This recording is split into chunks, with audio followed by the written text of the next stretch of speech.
Hello everyone, welcome to episode 42. I have a lot on my mind, so I'm just gonna... It's gonna be an interesting deployment episode for sure, because I just have a lot I want to say.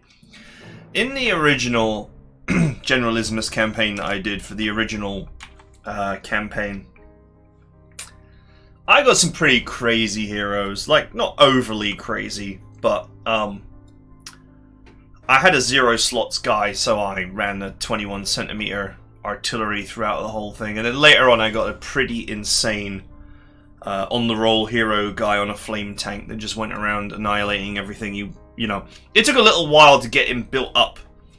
Of course, I had to sacrifice a lot of enemy units to him to build up his power, but once he got going, he was just slaughtering his way across the map. But in that campaign, I genuinely did struggle with prestige throughout all of it. I mean, it wasn't like I was rolling in prestige, and there was one point where I, you know, paid out the 10,000 prestige to do the alternate history route. That I was actually pretty desperate for prestige and couldn't even fully repair my whole army. I had never done like a proper Power 4 campaign before. You know, I'd never set my sights on really, truly, you know, sitting down and playing Power 4 blind. And it's just so powerful, it's so ridiculous that, you know, I've actually been having tons of fun with this campaign, but I've reached a point now where I am so wealthy, between the 12 to 15,000 prestige that I've squirreled away in my reserve, to the, you know, I've just paid 3,500 for commendations, and now I still have 3,500 left. That it makes me wonder how there could ever be any challenge anymore, because money is just not ever going to be a factor ever again. And you know, getting that legendary hero early on certainly didn't make it any more difficult. Since he's worth, you know, on average between 1,000 and 2,250 prestige per map. Anyway, I was looking at this map, just sat here staring at it, and there's all these critical objective hexes.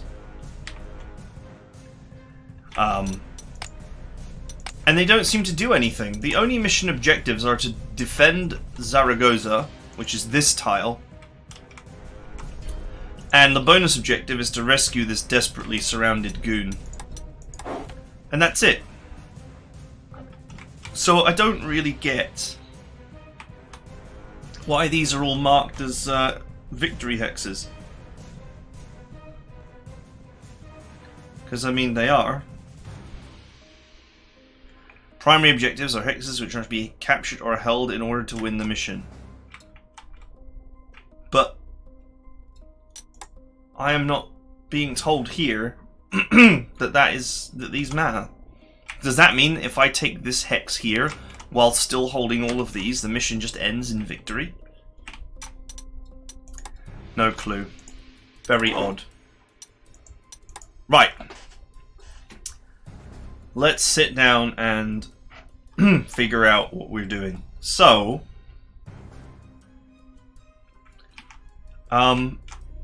this is like, you know, there's not much going on here. I'm presuming that what I want to do, and I can actually deploy quite close here, that what I want to do is I want to just punch through here and create a surround.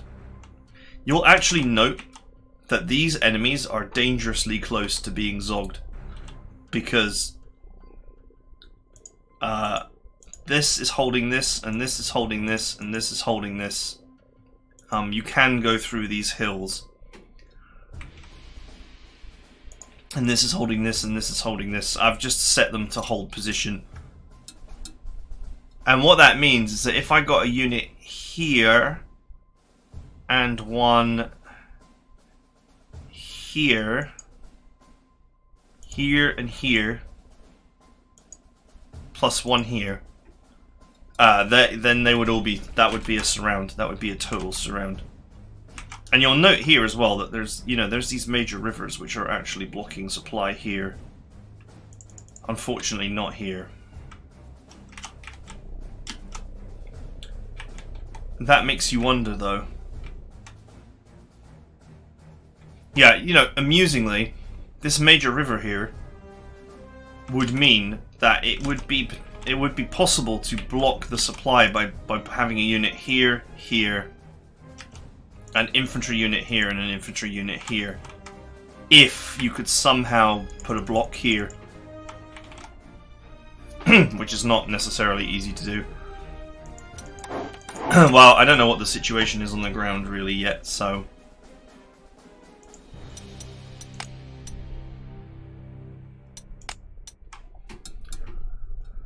Right.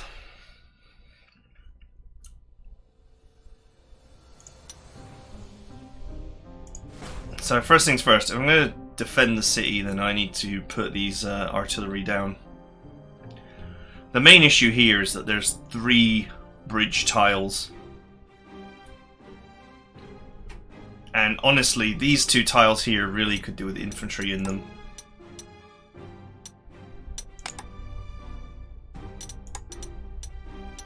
So at the very least I need 2 auxiliary infantry, 1 here and 1 here.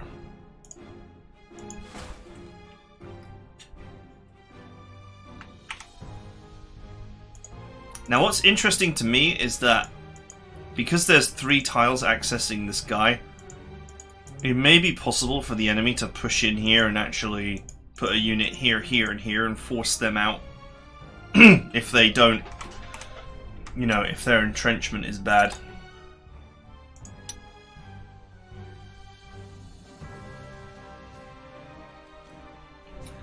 What I think it would be wise to do is to put the other 15 centimeter here. And this is an open tile, a clear tile. And put the universal infantry hosing device here. And then defend it with this anti-aircraft gun. That should be a pretty solid defense. And if these guys get squeezed out, I should be able to move in. You know, interestingly, if you could start entrenched, I would actually have my artillery in the city tiles, because with maximum entrenchment they wouldn't be able to really hurt it, but that's not going to happen, it would seem. So this tile here is defendable because it is a close combat tile and it's not vulnerable. These 2 are vulnerable tiles. I don't know if it would be easier to defend the city by actually diving, basically by putting a 15 centimeter gun here and 1 here, and then just putting tanks here to block this area. In order to achieve that, I would need 3 tanks in this vicinity to set up that defense.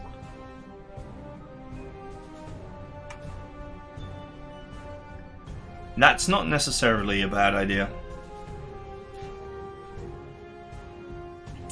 But if I were to do that, I would require some heavy-duty tanks. So here's the thing. The BT-5 is a solid vehicle that is actually relatively quick. The T-26 is a bit slower, but is otherwise objectively superior in every way. Now, I get the feeling that for missions like this, where we're going to be on the defensive, on such a small map, it doesn't feel to me like speed is going to be very important. It's going to be all about staying alive. Now the question is, do I put these tanks in reserve? Or do I just convert them? I have 3 upgrades available.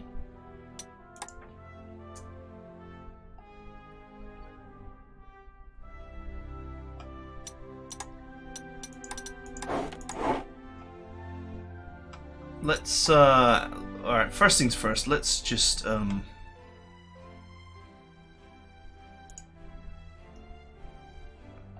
temporarily free up some space here.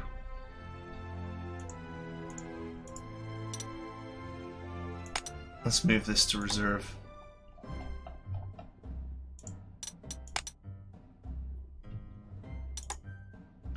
Right, I want to upgrade one of these with one of my upgrades.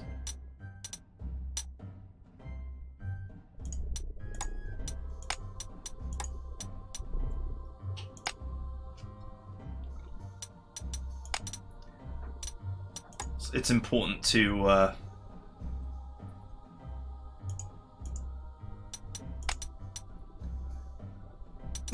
to just keep the upgrades ticking over.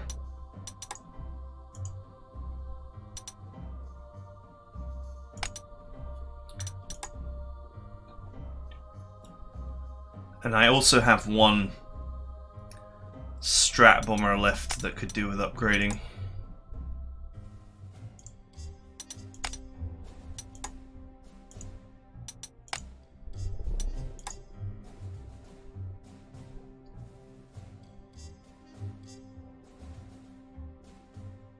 Wait a minute, this one's correct. There we go.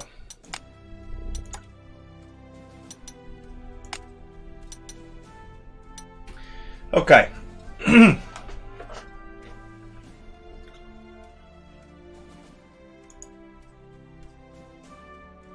This guy's not actually got that much experience anyway.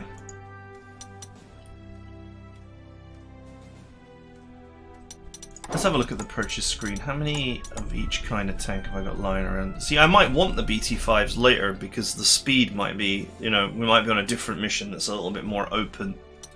Yeah, see, I am running a little bit short on BT5s, to be fair. 31 is a reasonable amount, but, you know, the tanks will take a fair bit of damage over the course of a mission, especially BT5s, because they are softer and more squishy.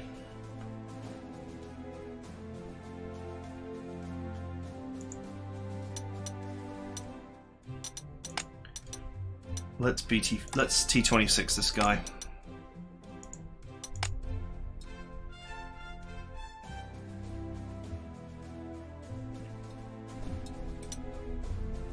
You'll also note that the enemy is now deploying T26s in vast quantities now. Just seeing them everywhere all the time.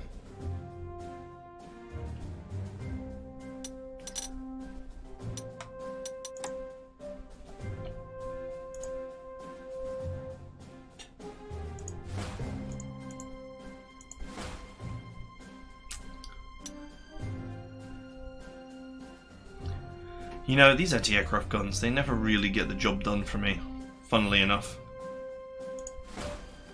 But they only cost one slot, so it's not like they're terrible or anything.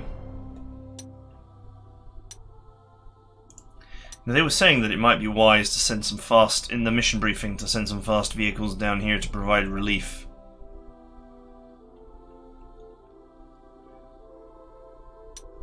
I don't know if I'd rather just smash my way in here.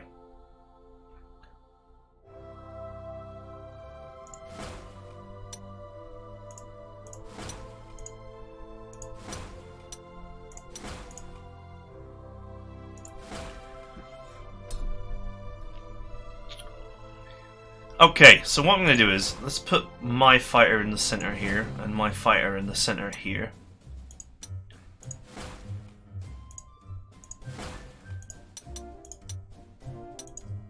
Okay, I've only got one real airport. Okay, so what I want now is I want at least one scout plane.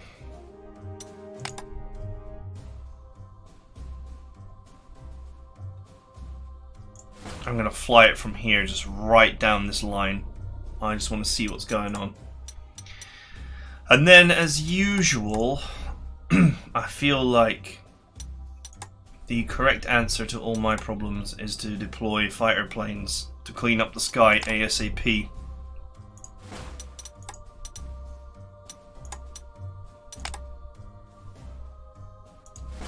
And honestly, even if they don't have an air force, the fighter planes then become useful for just constantly strafing infantry and being a pest.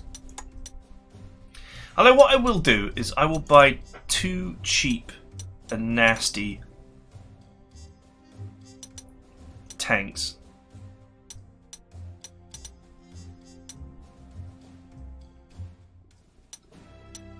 I guess this is the cheapest, nastiest tank that still only costs 2 supply.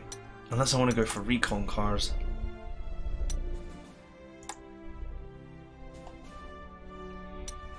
I do actually have a vast quantity of recon cars I could potentially throw away.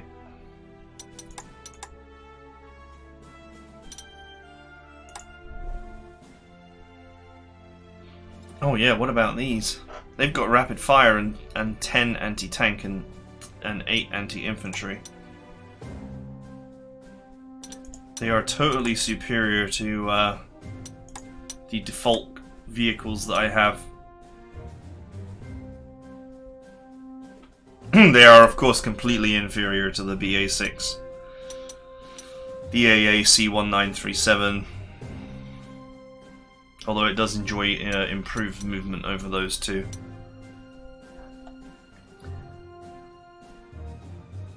And the UNL-35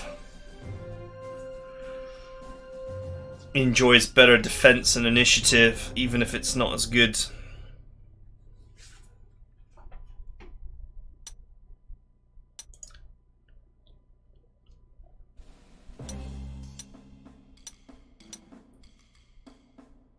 Do you know what? Let's send one of these down as auxiliaries. I don't care that it's a prototype. It won't be a prototype soon anyway. Let's send that down there and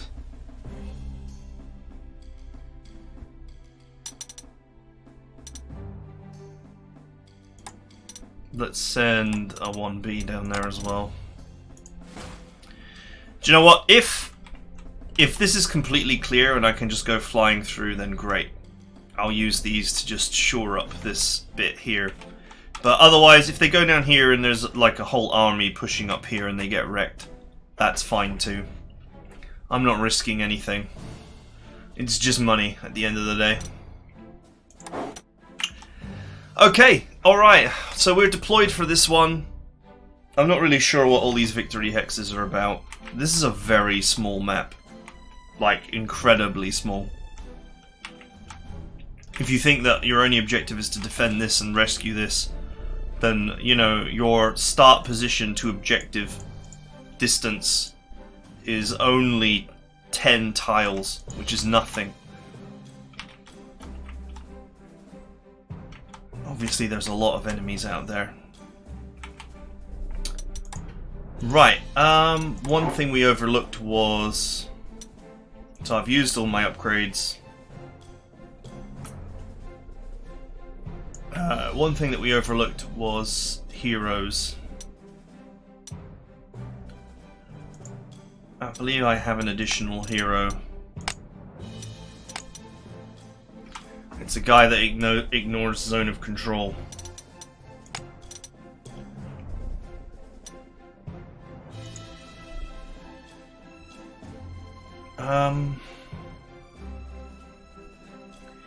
I think he'd be best on this tank, you know?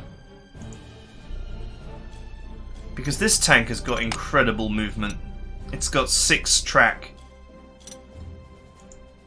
I'm pretty sure that nothing else has got movement like this thing has got. 6 track is really impressive. The BT5 also has 6 track, but it is a lot softer.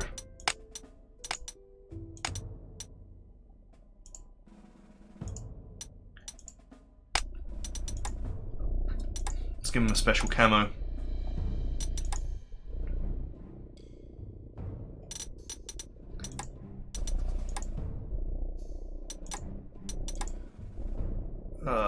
Weird beige color.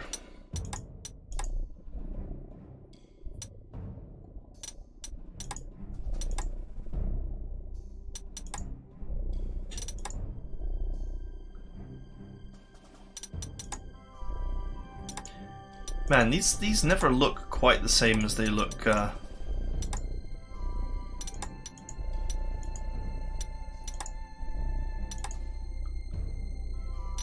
Sure, whatever. We'll go with a white tank.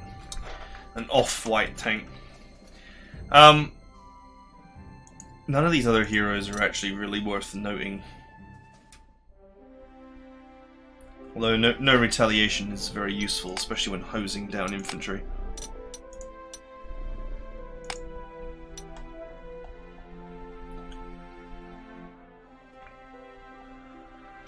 Okay, alright, I guess we're good to go.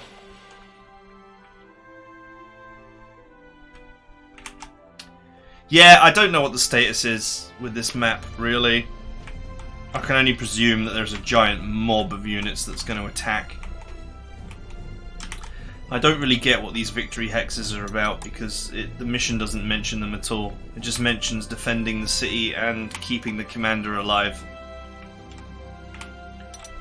But what I might do, once I've got eyes on the battlefield, see the rough tiles here and hilltop tiles really ruin any offensive capability. So what I might consider doing is, because this is a major river tile here, if I put a unit here, a tank here, this is not a vulnerable tile. So if I put a tank here, here, here, and maybe not even necessarily need one up there because they'd have to go through 2 rough tiles to get up there. If I set up like that and then put my 2 artillery here and here, and maybe an anti-aircraft gun here, then that would be just a solid wall that would be very difficult to attack.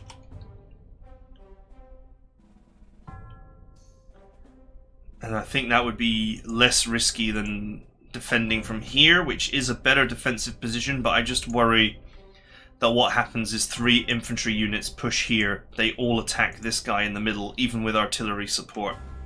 He dies, gets pushed out or surrenders, and then a vehicle just rushes in and takes the hex. That would be my concern with that setup. Whereas with the setup that I'm suggesting, that could never happen. And there's also no position to get 3 hits. From here, you can only hit from here or here, that's 2. From here, you can only hit from here or here, that's 2. And from here, you could only hit here or here, which is also 2. So that's preventing, you know, holding back 3 enemies is way harder, exponentially harder than holding back just 2. But anyway, that's it for my deployment video. I thought it may be a bit rambly today, but it has proven to be very easy with the Power 4, and I think on reflection maybe a change of abilities and skills in the next DLC would be a good idea, just to, you know, put the brakes on the prestige train. Plus, you know, all the stolen gear is kind of ridiculous. Kind of ridiculous. Okay, alright, I'll see you guys next time.